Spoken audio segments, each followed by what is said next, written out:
ధర్మ సందేహాలు ప్రత్యేక కార్యక్రమానికి స్వాగతం. ఇవాల్టి ధర్మ సందేహాలు ప్రత్యేక కార్యక్రమంలో మనతో మంత్ర మహేశ్వరి శ్రీశక్తి పీఠాధీశ్వరి శ్రీ శ్రీ మాతా రమ్యానంద భారతి స్వామిని గారు మనతో ఉన్నారు. వారిని అడిగి మనకుండే అనేక సందేహాల్ని నివృత్తి చేసుకుందాం. మన ధర్మంలో మంత్రం యొక్క విశిష్టత ఏంటి? మంత్రం శ్లోకం చదవడం ద్వారా మనం శక్తులు పొందవచ్చా? దేవతల అనుగ్రహాన్ని పొందగలుగుతామా? మంత్రముల ద్వారా, శ్లోకముల ద్వారా, స్తోత్రముల ద్వారా దేవతా అనుగ్రహాన్ని ఖచ్చితంగా పొందవచ్చు. ఇది మనుషులు చెప్పిన మాట మాత్రమే, ఋషులు చెప్పిన మాట మాత్రమే కాదు, దేవతా వాక్యం. మీరు చూడండి, ఉదాహరణకు లలితా సహస్రనామావళి గురించి చూస్తే ఆ స్తోత్రం ఎవరిచ్చారు మనకి అని అంటే వశిన్యాది వాగ్దేవతలే ఋషులుగా ఆ స్తోత్రాన్ని మనకి ఇవ్వటం జరిగింది.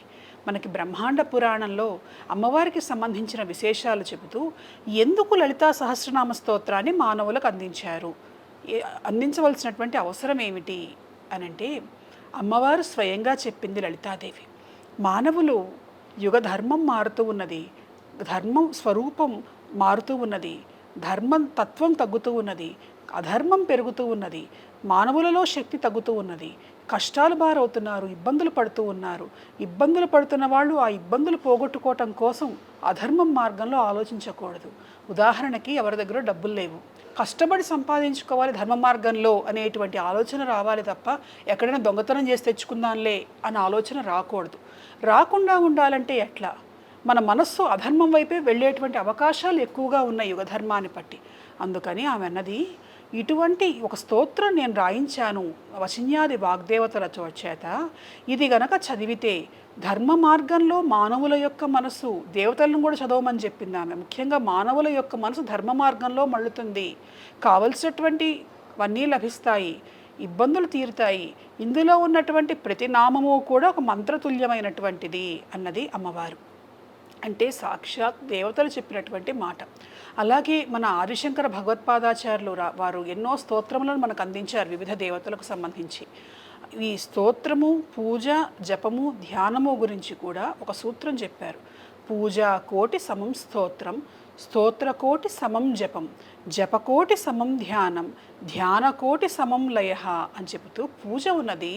మామూలుగా పూజ చేసేటప్పుడు ఏమిటి, దేవతను మనం పిలుస్తాం, అమ్మ ఇక్కడ కూర్చో, లేదా స్వామి కూర్చో, ఇదిగో నీకు అర్ఘ్యం ఇస్తున్నాం, పాద్యం ఇస్తున్నాం, ఎదిగో నీకు పుష్పాలు వేస్తున్నాము అని మానవ వాక్కుతో, మన మనుషుల యొక్క వాక్కుతో మనం వాళ్ళని పూజ చేస్తాం.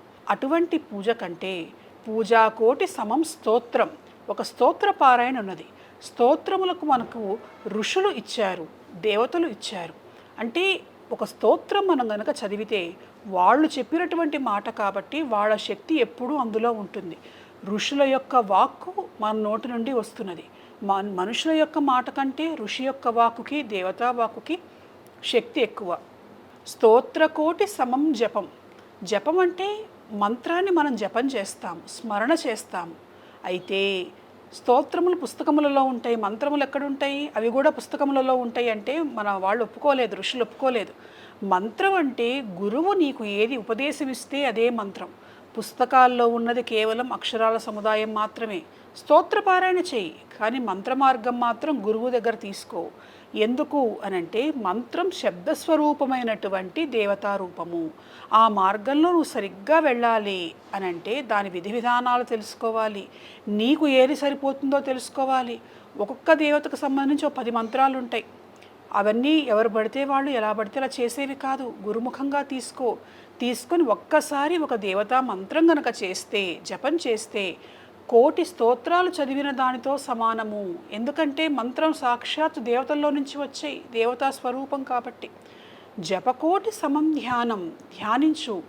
నువ్వు నీ మనస్సులో నువ్వు దేవతను ధ్యానించు. ఆ అహం బ్రహ్మాస్మి అనేటువంటి స్థితిలోకి వెళ్ళటానికి నీకు ధ్యానం ముందుకు తీసుకువెళ్తుంది. కనుక స్తోత్ర పారాయణ కంటే మంత్రజపం, మంత్రజపం కంటే ధ్యానం, ధ్యానం కంటే నిర్వికల్ప సమాధి స్థితి. అయితే వీటిల్లో ధ్యానము, సమాధి స్థితి, వీటికి ఏకాగ్రత అవసరం, ఎంతో వాటికి సంబంధించినటువంటి సాధన అవసరం. కాబట్టి నిత్య జీవితంలో స్తోత్ర పారాయణ చేయటం తేలిక. అలాగే గురుముఖంగా మంత్రోపదేశం తీసుకొని మనసులో నిరంతరం స్మరించటం చేయొచ్చు. వీటి ద్వారా శక్తి ఉత్పన్నమవుతుంది. ఆ ఉత్పన్నమైనటువంటి శక్తి నువ్వు ఏ దిశలోకి పంపిస్తే ఆ దిశలోకి వెళ్తుంది. పలానా పని కావాలనుకుంటున్నావా, చేసినటువంటి స్తోత్రపారాయణ కానీ మంత్రజపం కానీ ఆ పని కోసం ధారపోయి అటువైపు వెళ్తుంది. లేదు నీకు పలానా దేవత అనుగ్రహం కావాలనుకుంటున్నావా, అటువైపుకు దేవత అనుగ్రహం కావాలి అని ఈ ఫలితాన్ని ధారపోయి దేవతల అనుగ్రహాన్ని చూపిస్తారు. అందుకని ఋషులు కానీ మాత్రమే కాకుండా దేవతలు కూడా తపస్సు చేసినట్లుగా మనకు పురాణములలో కనిపిస్తూ ఉన్నది. విష్ణుమూర్తికి సంబంధించి ఆయన యోగ నిద్రలో ఉంటాడు. ఆ యోగ నిద్రలో కూడా ఆయన ధ్యాన స్థితిలో ఉంటాడు. పరమేశ్వరుడు ఆయన ధ్యాన స్థితిలో ఉంటాడు. అట్లా దేవతలు ఋషులు వాళ్ళంతా కూడా ఆచరించి ఫలితాన్ని పొంది మనకు చెప్పినటువంటి మాట. మంత్రాన్ని చేయని ఏదో శాస్త్రవాక్యం కాదు, వాళ్ళు ఆచరించి వాళ్ళు పొందారు. మీరు చూడండి పురాణాల్లో ఫలానా మహర్షి తపస్సు చేశాడు, అమ్మవారు వచ్చింది. మహర్షులే కాదు రాక్షసులు కూడా తపస్సు చేశారు. మన దేవతల గురించే తపస్సు చేశారు. ఇదిగో ఫలానా రాక్షసుడు బ్రహ్మదేవుడు గురించి తపస్సు చేశాడు. తపస్సు అంటే ఏమిటి? తప్పించటం, మంత్రాన్ని స్మరించటం, స్మరించి దేవత వచ్చేదాకా చేయటం. అంటే తపస్సు చేసి మంత్రాన్ని స్మరించి దేవతానుగ్రహాన్ని పొందొచ్చు అని మన వాళ్ళు ప్రత్యక్షంగా నిరూపించి చూపించి ఆ మార్గాన్ని వారసత్వంగా మనకు అందించారు. మన ధర్మంలో పూజా విధానాలు సంప్రదాయబద్ధంగా ఉంటాయి. అయితే ఏ దేవుణ్ణి ఏ సమయంలో పూజిస్తే ఫలితం ఉంటుంది అంటే కొంతమందికి ప్రాతకాలంలో పూజిస్తాం, కొంతమందికి సంధ్యా సమయంలో పూజిస్తాం. ఏ దేవుణ్ణి ఏ సమయంలో పూజిస్తే వారి నుంచి వారి అనుగ్రహాన్ని మనం పొందగలుగుతాం? తప్పకుండా. అయితే నేను ఒక మాట చెప్తాను దీనికి. ఏ దేవతని ఏ సమయంలో పూజించాలో మనకు చెప్పబడ్డప్పటికీ కూడాను ముందుగా మనకి ఇష్టమైన ఒక్క దేవతను ఎంచుకోవటం ప్రధానమైనటువంటి అంశం. ఇష్టదేవత లేదా కొన్ని చోట్ల చూడండి వంశదేవత, కులదేవత అనేటువంటి మాటలు కూడా మనం వింటూ ఉంటాం. కొంతమందికి వాళ్ళ కులదేవత ఇష్టం రాకపోవచ్చు, వేరే దేవత అంటే ఇష్టం కలగచ్చు, తప్పేమీ లేదు, దోషమేమీ లేదు. కానీ ఎవరైనా ఒక దేవతను ఎంచుకోండి. ఆ ఒక దేవతను కనుక ఎంచుకుంటే ఆ ఒక దేవత అనుగ్రహం కనుక పొందితే, ఏకేశ్వరోపాసన ఒక దేవత అనుగ్రహం కనుక పొందితే మిగిలిన దేవతల యొక్క అనుగ్రహం తొందరగా వస్తుంది. ఉదాహరణకి రామకృష్ణ పరమహంస జీవితం ప్రత్యక్ష నిదర్శనం. రామకృష్ణ పరమహంస ఆయన కాళీదేవి యొక్క అనుగ్రహాన్ని పొందాడు, కాళీదేవి యొక్క సాక్షాత్కారాన్ని పొందాడు. కాళీ మంత్రసిద్ధి లభించిన తర్వాత ఆయన ఏ దేవతనైనా చూడాలని అనిపిస్తే ఆ దేవతకు సంబంధించిన మంత్రం ఒక 108 సార్లు చేసేవాట.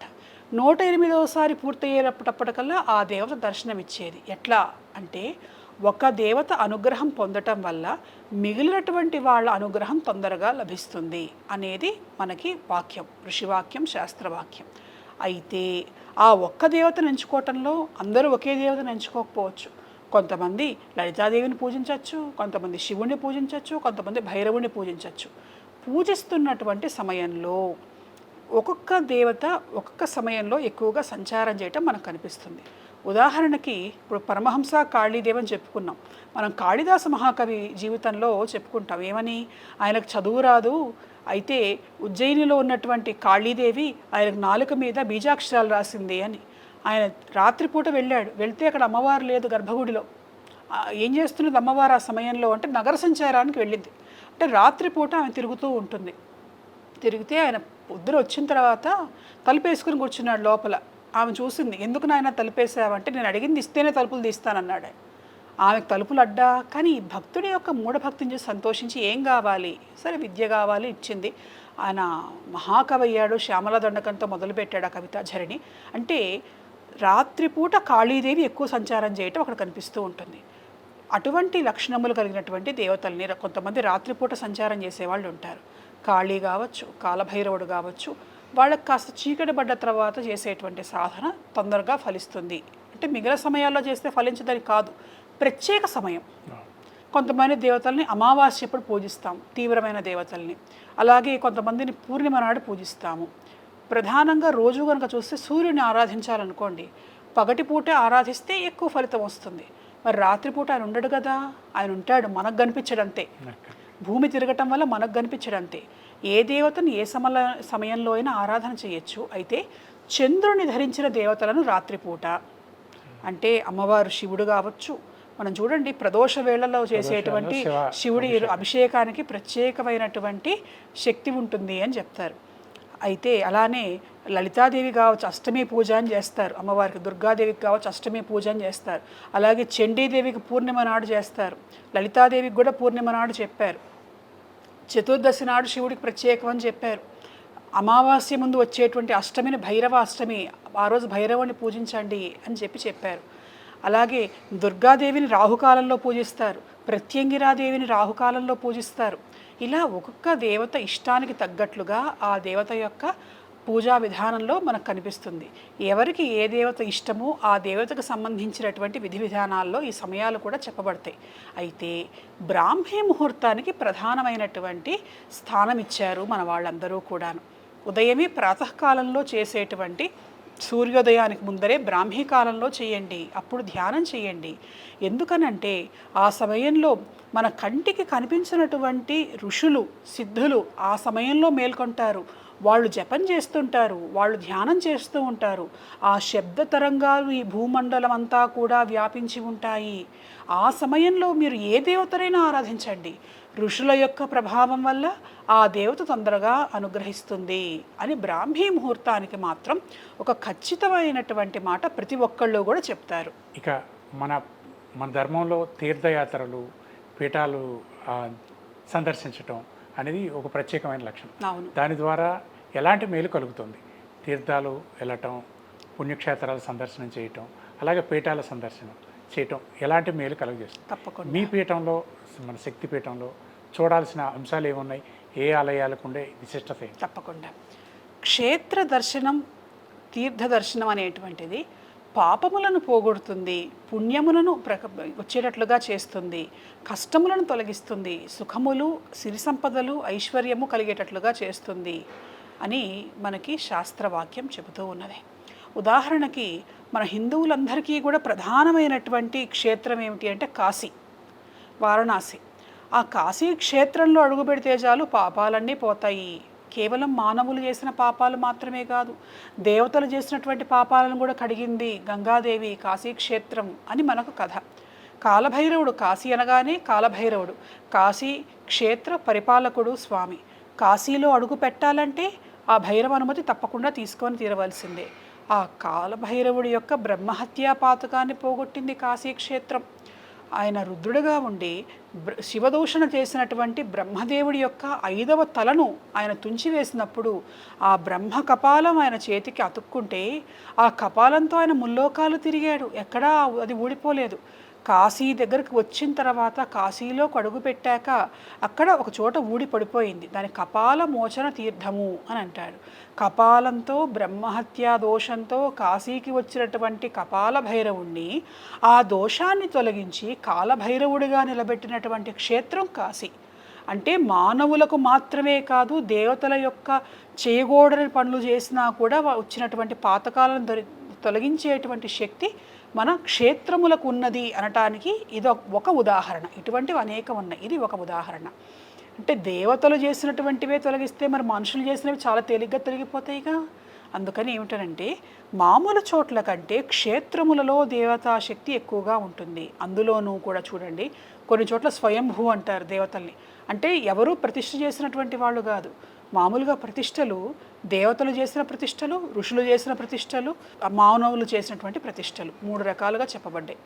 దేవతలు స్వయంగా వాళ్లకు వాళ్ళు అవతరించినటువంటి చోటు స్వయంభూలుగా చెబుతూ ఉంటారు. అటువంటి చోట అనంతరమైనటువంటి అద్భుతమైనటువంటి శక్తి ఉంటుంది. అక్కడ ఉన్నటువంటి దేవత, ఉదాహరణ మన కాశీ లాంటి క్షేత్రం కావచ్చు, అక్కడికి దేవతలందరూ కూడా విచ్చేసి పూజ చేస్తూ ఉంటారు క్షేత్ర దేవతలని. అలాగే పీఠముల గురించి మీరు అడిగారు. పీఠములంటే దేవతతో పాటుగా గురువు ఉంటారు. మామూలుగా దేవాలయం ఏంటి, దేవతలు ఉంటారు, ఆ దేవత క్షేత్ర దేవతలు, ప్రధాన దేవత, పరివార దేవతలు వీళ్ళందరూ ఉంటారు. కానీ పీఠ వ్యవస్థ అంటే ఏమిటంటే గురు శిష్య పరంపర దేవత. గురువు దేవతకు సమానమైనటువంటి ప్రాధాన్యత కల్పించేటువంటి చోట మన పీఠ సంప్రదాయం అనేటువంటిది ప్రారంభమైంది. ఆదిశంకర భగవత్పాదాచార్యుల వారు మన శంకర సంప్రదాయంలో కనుక చూస్తే గురువుకి దేవతకి సమానమైనటువంటి స్థానం. అంతేకాదు, ఒక మాటలు చెప్పాలంటే దేవత కంటే గురువుకే ఒక మెట్టు ఎక్కువగా ఉన్నటువంటి స్థానం ఆయన అందించడం జరిగింది. అలా గురు పరంపరతో వచ్చేటువంటిది పీఠంలో ఉండేటువంటి దేవత. గురువు దేవత ఇద్దరు ఉండటం వల్ల తొందరగా మానవులకు శక్తి వస్తుంది. ఇప్పుడు మన శ్రీశక్తి పీఠం గురించి మీరు అడిగారు. అక్కడ ఉన్నటువంటి దేవతలు ప్రధానంగా మనకి దశ మహావిద్యలతో కూడినటువంటి మరకత శక్తికాళీదేవి కనిపిస్తున్నది. భారతదేశంలో ఎక్కడా లేనటువంటి విధంగా ఇక్కడ మనకి మరకత కాళిగా అమ్మవారు దర్శనమిస్తున్నది. మామూలుగా కాళి అనగానే భయంకర రూపం, తీవ్ర రూపం, క్రోధ స్వరూపం అని అనుకుంటూ ఉంటారు. కానీ మన శక్తిపీఠానికి వస్తే మాత్రం అమ్మవారిని చూసి ప్రేమ స్వరూపిణిగా, శాంత స్వరూపిణిగా, వాత్సల్యమైనటువంటి కన్నులతో ప్రకాశించేటువంటి దేవతగా అమ్మవారు దర్శనమిస్తూ ఉంటుంది. ఒక్క ముడుపు గడితే చాలు అమ్మవారికి ఆమె కోరికలన్నీ తీర్చేటువంటి భక్తుల కొంగు బంగారంగా ఇవాళ అక్కడ పూజలు అందుకుంటూ ఉన్నది. అలాగే మనకి పాతాళ శ్వేతవారాహిదేవి ఉన్నది. మనకి భారతదేశంలో ఒక కాశీ మహాక్షేత్రంలో కనిపిస్తుంది పాతాళంలో వారాహిదేవి. మళ్ళీ మన శ్రీశక్తి పీఠంలో అక్కడ కూడా శ్వేతవర్ణంతో ఉండదు అమ్మవారు. మన శ్రీశక్తి పీఠంలో శ్వేతవర్ణంతో కనిపిస్తుంది వారాహిదేవి. మనం ఈ కల్పం గురించి చెప్పుకునేటప్పుడు శ్వేతవరాహ కల్పము అని ఈ కల్పానికి పేరు. అందుకు కారణం ఏమిటి అనంటే విష్ణుమూర్తి శ్వేతవరాహంగా వెళ్ళి హిరణ్యాక్షుడు అపహరించినటువంటి భూదేవిని తన కోరల మీద నిలబెట్టాడు కనుక శ్వేతవరాహ కల్పము అనేటువంటి పేరు వచ్చింది. తిరుమల క్షేత్రంలో కూడా మీకు భూవరాహస్వామి కనిపిస్తూ ఉంటాడు. అయితే శాక్తేయంలో ఆ వరాహస్వామి యొక్క శక్తికి మూలం వారాహిదేవే. అందుకు ఒక కథ కూడా ఉన్నదని చెబుతూ ఆమె మామూలుగా నారాయణుడు నల్లగా ఉంటాడు, కానీ వారాహి శ్వేతవారాహిదేవి ఆమె శక్తి ఆయనలో నిక్షిప్తం చేయటం వల్ల ఆయన శ్వేతవరాహ రూపాన్ని ధరించాడు అని మన కథ. ఆ వారాహిదేవిని కనుక అర్చిస్తే భూములకు, పొలములకు, స్థలములకు సంబంధించినటువంటి, గృహములకు సంబంధించినటువంటి ఇబ్బందులు తొలగిపోతూ ఉంటాయి. అక్కడ ప్రత్యేకంగా మన పీఠంలో అమ్మవారికి మృత్తికా పూజ చేస్తారు. మట్టిని తీసుకొచ్చి అమ్మవారిని పెట్టి ప్రత్యేకమైనటువంటి మంత్రములతో చేసి ఆ మన్నును ప్రసాదంగా ఇస్తారు భక్తులకి. ఇంతకుముందు ఇక్కడ ఎప్పుడూ ఎక్కడా చేయరు. అది బహుశా ఇది కార్యక్రమం చూసాక ఎవరైనా చేయొచ్చేమో చెప్పలేను. ఆ మన్నును ప్రసాదంగా ఇస్తే అది తీసుకొని వెళ్ళి పొలములలో చల్లుకుంటూ ఉంటారు, స్థలములలో చల్లుకుంటూ ఉంటారు. ఆ పొలములలో ఆ మట్టి చల్లటం వల్ల ఇంతకుముందు సంవత్సరాల కంటే చాలా ఎక్కువ దిగుబడి వచ్చిందని చెప్పి అక్కడ రైతులందరి విశ్వాసం. అందుకనే ఏరువాక పూర్ణిమ, అలాగే వారాహి నవరాత్రులు జరిగేటప్పుడు లక్షలాది మంది భక్తులు మన పీఠానికి విచ్చేసి అమ్మవారి యొక్క దర్శనం చేసుకుంటూ ఉంటారు. ఆమెతో పాటుగా పాతాళ ప్రత్యంగిరాదేవి కూడా మనకు కనిపిస్తూ ఉన్నది. ఆమె ఎటువంటి అనారోగ్యములు, దుష్టగ్రహ బాధలు, ప్రయోగ బాధలు తొలగించేటువంటి దేవతగా మనకు దర్శనమిస్తూ ఉన్నది. అక్కడ మనం యజ్ఞములు చేస్తూ ఉంటాం, నిరంతరం అక్కడ యజ్ఞాగ్ని జ్వలిస్తూ ఉంటుంది, హోమాగ్ని జ్వలిస్తూ ఉంటుంది. ప్రత్యంగిరాదేవి యాగం కనుక చేస్తే ఒక 10 లక్షల మిరపకాయలతో చేస్తాం మనం. చేసినప్పుడు గ్రహణ సమయంలో మామూలుగా మిరపకాయలు 4 వేయంగానే కూర వస్తుంది, ఇంట్లోనే అమ్మో అనుకుంటూ ఉంటాం. కోరు రాదు, ఏవి రాదు. ఆ ఫోటోలకు తీస్తే అందులో జ్వాలా రూపంలో ఉన్నటువంటి ప్రత్యంగిరాదేవి ప్రజలందరికీ కూడా దర్శనం ఇవ్వటం జరిగింది. అలాగే మనకి హనుమంతుడు ఉన్నాడు అక్కడ. 1,00,000 అరటిపండ్లు నివేదన చేస్తాం ప్రతి హనుమత్ జయంతికి. ఆ సమయంలో స్వామి కళ్ళు తెరవటం ప్రతి ఒక్కళ్ళు చూసినటువంటి అంశం. ఆ ఫోటోలు కూడా ఉన్నాయి, మీరు కూడా చూడొచ్చు. అలాగే మనకు అక్కడ స్వర్ణ కుబేరుడు ఉన్నాడు. మామూలుగా ఈ మధ్యకాలంలో అక్షయ తృతీయ నాడు బంగారం కొనండి, కొంటే చాలా మంచిది అనేటువంటిది గత 10-15 సంవత్సరాలుగా బాగా ప్రాచుర్యంలోకి వచ్చింది. బంగారానికి అక్షయ తృతీయకి ఉన్నటువంటి సంబంధం ఏమిటి అని అంటే, ఆ రోజున కుబేరుడు నవనిధులకు అధిపతి అయ్యాడు, అలకాపురికి అధీశ్వరుడయ్యాడు, సిరి సంపదలన్నీ ఆయనకు వశమైనయి. ఆ అలకాపురిలో కుబేర పట్టాభిషేకం జరిగినటువంటి రోజు. ఆ రోజు గనక ఆ బంగారం గనక తీసుకుంటే కుబేరుడి యొక్క అనుగ్రహం ఆ రోజు ఆయన కూడా పొందాడు గనక, స్వామి మాకున్నటువంటి స్థాయిలో మేము తీసుకుంటున్నాం, నీ అనుగ్రహం, లక్ష్మీదేవి కృప మాకు కావాలి అని ఆ బంగారాన్ని కొనటం అనే ఆచారం వచ్చింది. అటువంటి స్వర్ణ కుబేరుడు ఉన్నాడు మన దగ్గర. మొన్న అక్షయ తృతీయ నాడు అద్భుతంగా స్వామికి పట్టాభిషేకం కూడా చేశాము. అంటే ఇటువంటివి మిగిలిన ఎక్కడ కనిపించినటువంటివి చెప్తున్నాను నేను. ఉన్నటువంటి దేవతలు ప్రధానమైనటువంటి ప్రత్యేకమైనటువంటి దేవతలు. అలాగే అక్కడ గ్రామదేవత ఉన్నది ముత్యాలమ్మ. అక్కడ దేవాలయ నిర్మాణం చేస్తూ ఉన్నప్పుడు ఆ ఊరిలో నిత్య పూజలు అందుకునేటువంటి దేవత ముత్యాలమ్మ. ఆమె చెప్పింది, ఒకళ్ళ ఒంటి మీదకు వచ్చి అక్కడ భూత భవిష్యత్ వర్తమానాలు చెప్పేటువంటి దేవతగా ప్రజలు విశ్వసిస్తారు. అదిగో నేను ఈ పీఠంలో ఉండబోతూ ఉన్నాను, నన్ను పూజించుకోవాలంటే అక్కడికి రండి, నాకు పూజలు చేయండి అని చెప్పింది. ఆ గ్రామస్తులందరూ కూడా వచ్చి అమ్మవారికి పూజలు చేయటం అనేటువంటిది, వాళ్ళ చేత్తో వాళ్ళు స్వయంగా అర్చన చేసుకోవటం అనేది చేస్తూ ఉంటారు. ఇలా నేను చెప్పడం కంటే మీరు ఒకసారి వచ్చి చూడండి, ఎన్నో ఎన్నో విశేషాలు ఇంకా కనిపిస్తాయి మీకు అక్కడ. పీఠాధిపతులు, స్వామీజీలు, సందర్శన చేస్తూ ఉంటారు. ఆ సందర్శన అంతరార్థం ఏంటి? మీరు ఈ సికింద్రాబాద్ పర్యటనకి విచ్చేశారు. దీంట్లో తప్పకుండా అంతర్యం ధర్మ ప్రచార యాత్రలో భాగంగా ప్రచారం. నేను ఈ భాగ్యనగరము ఈ ప్రాంతం అంతా కూడా ఇక్కడికి రావటం జరిగింది. సాధారణంగా ఏమిటంటే పీఠాధిపతులు ఆ పీఠంలో ఉండటము, అక్కడ దేవతార్చన చేయటము, అలాగే అక్కడ ఉన్నటువంటి ఆగమోక్తమైనటువంటి కార్యక్రమములు అవన్నీ కూడా నిర్వహించటము, వచ్చినటువంటి ప్రజలకు మార్గనిర్దేశనం చేయటం జరుగుతూ ఉంటుంది.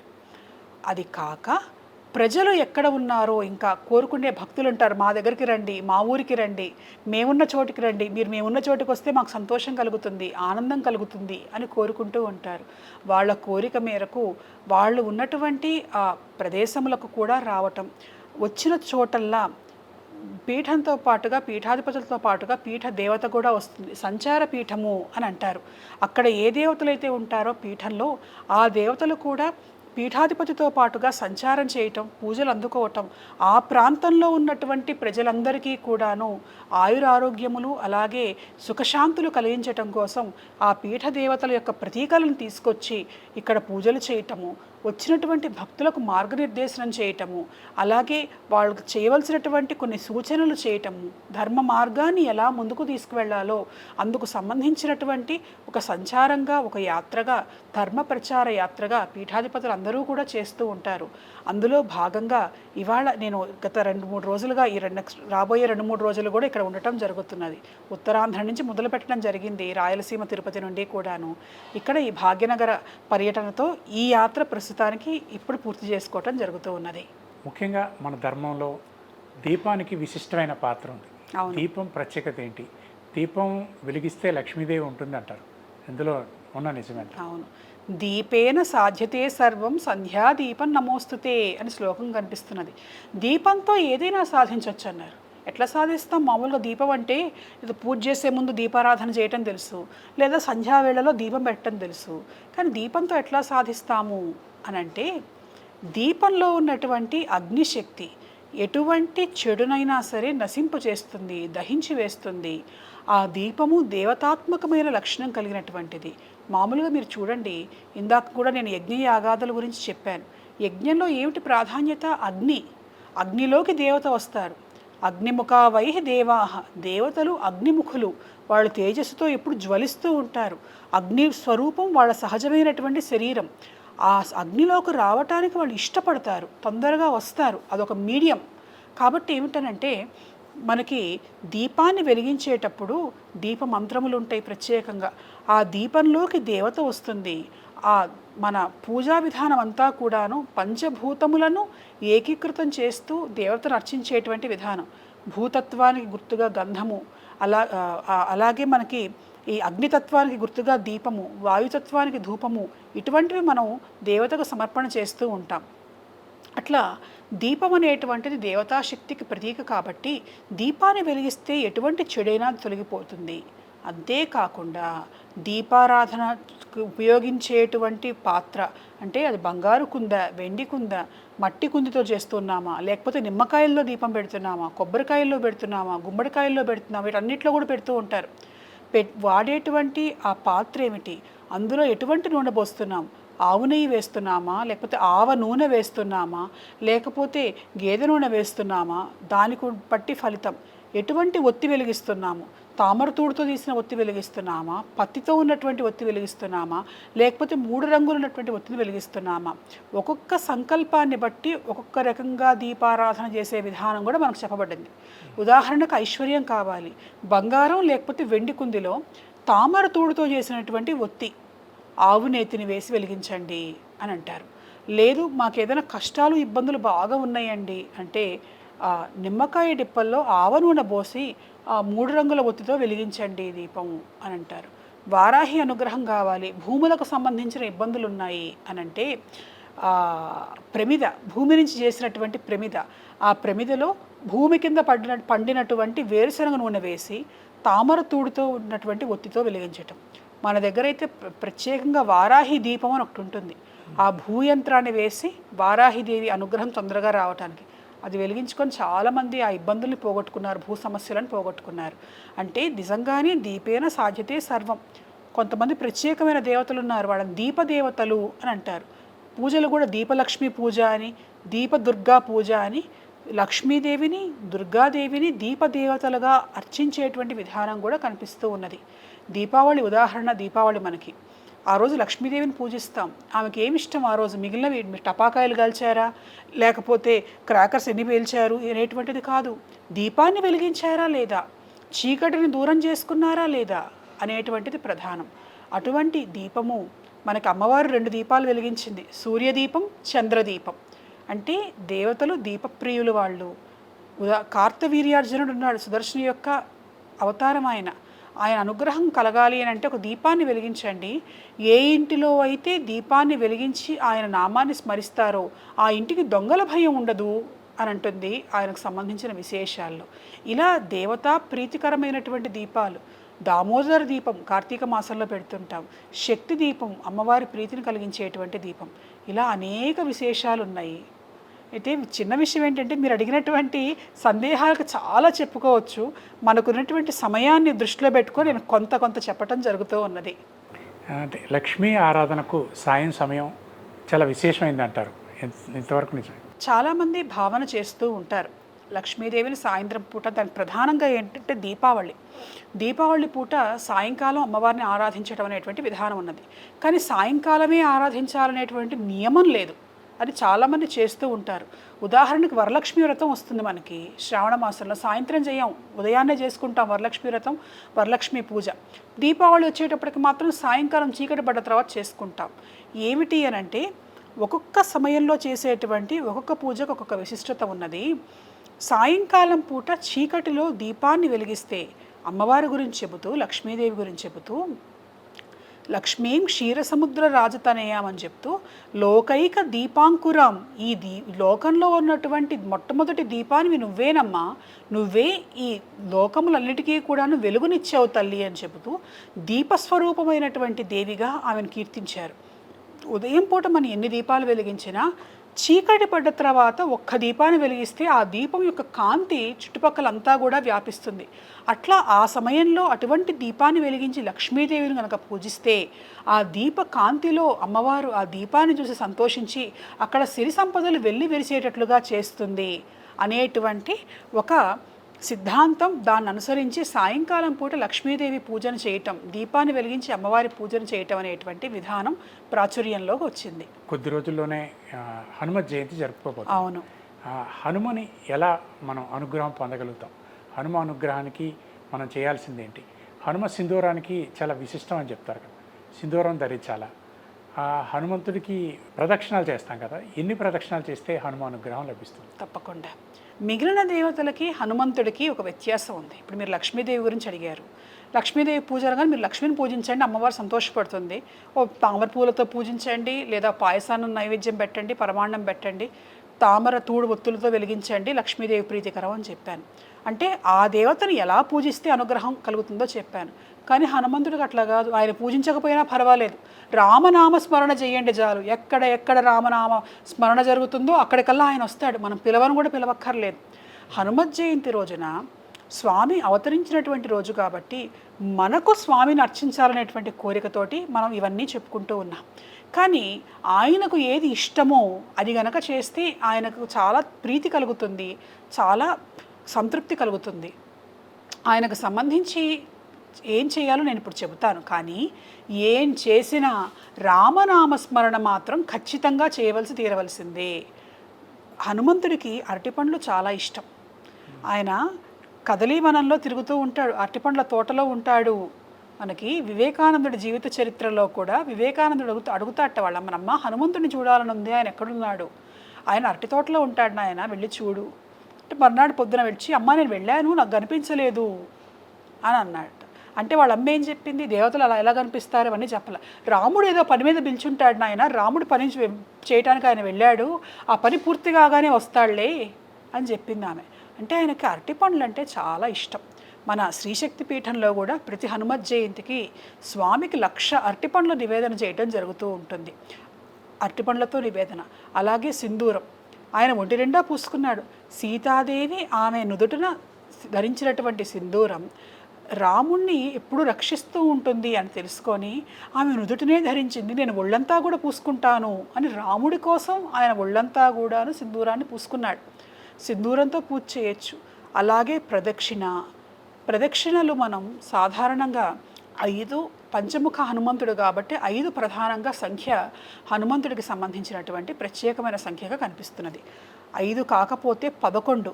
ఆయన రుద్రాంశ సంభూతుడు కాబట్టి ఏకాదశ రుద్రులు అంటారు కనుక ఆ 11 స్వరూపాల్లో ఉన్నటువంటి రుద్రస్వరూపం హనుమంతుడే అని భావించి 11 ప్రదక్షిణలు ఖచ్చితంగా చేయొచ్చు. దాంతో పాటుగా ఆ రోజు దాన ధర్మములు చేయటం స్వామికి ఇష్టం. స్వామి ఎప్పుడూ కూడా లోక కళ్యాణం కోసం పాటుపడుతూ ఉంటాడు హనుమంతుడు. మిగిలిన దేవతల కంటే హనుమంతుడి పూజ కనుక చేస్తే స్వామి అనుగ్రహం త్వరగా లభిస్తుంది. ఎందుకు అనంటే ఇవాల్టికి కూడా ఆయన భౌతిక శరీరంతో హిమాలయ ప్రాంతములలో ఉన్నాడు చిరంజీవిగా.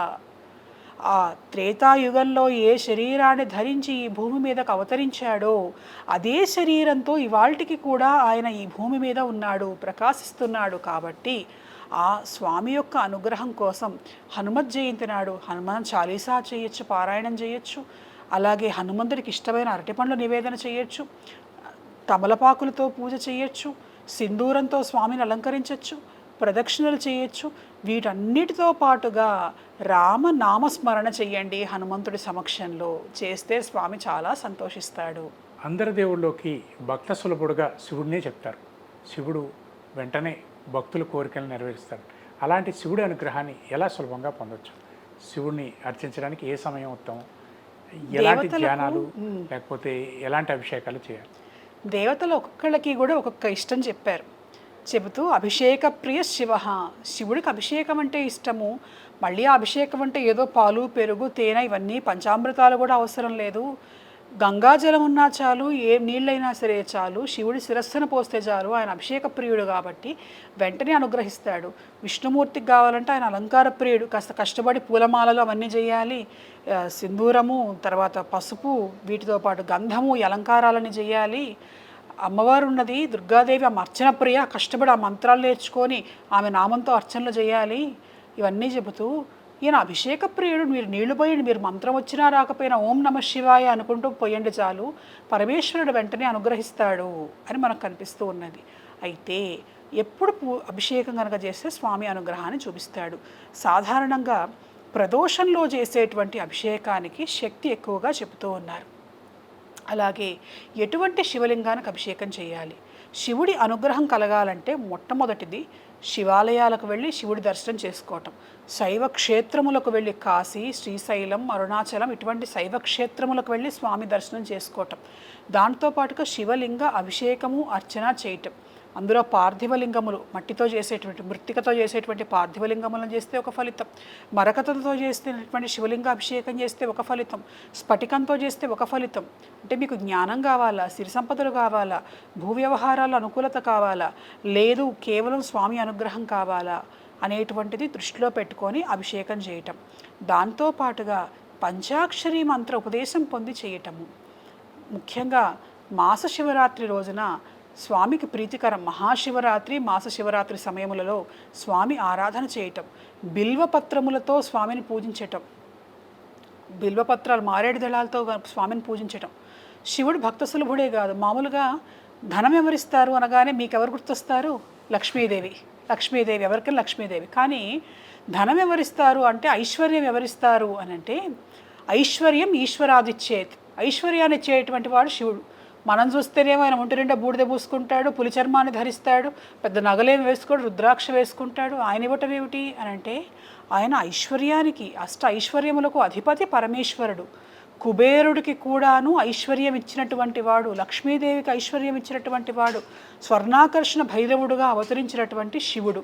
కనుక అటువంటి శివుణ్ణి మారేడు దళాలతో పూజిస్తే తొందరగా ఐశ్వర్యం వస్తుంది, లభిస్తుంది. కనుక మీకు ఏం కావాలో అది సంకల్పం పెట్టుకొని స్వామికి నమ్మక చమకములతో రుద్రాభిషేకం చేయండి, లేదా పంచాక్షరితో రుద్రాభిషేకం, శివుడికి అభిషేకం చేయండి. ఇవన్నీ చేస్తే స్వామి అనుగ్రహం తొందరగా లభిస్తుంది. వీటితో పాటుగా ఆయా పర్వదినములలో మీరు ఎవరికి ఎంత సేవ చేయగలరో గోసేవ, ఆయన దగ్గర ఉన్నది నందీశ్వరుడు, ఆ నంది వంశంలో వచ్చినటువంటి గోవులకు గోసేవ చేయటము, అలాగే ఆ అన్నదానం చేయటము ఇటువంటి సేవలు కనుక చేస్తే ఆయన మరింతగా సంతోషిస్తాడు పరమేశ్వరుడు. మానవ సేవ చేస్తే మాధవుడు తొందరగా అనుగ్రహిస్తాడు. మా ధర్మ సందేహాలు కార్యక్రమాల ద్వారా ప్రేక్షకుల అనేక సందేహాలను నివృత్తి చేసినందుకు మీకు ప్రత్యేకమైన కృతజ్ఞతలు. సంతోషం. మీ ఆశీస్సులు అందరికీ అందజేయాలని కోరుకుంటున్నాను. తప్పకుండా. ఇది ఇవాల్టి ప్రత్యేక ధర్మ సందేహాలు కార్యక్రమం. మరో కార్యక్రమంలో మళ్ళీ కలుద్దాం. అంతవరకు సెలవు. నమస్తే.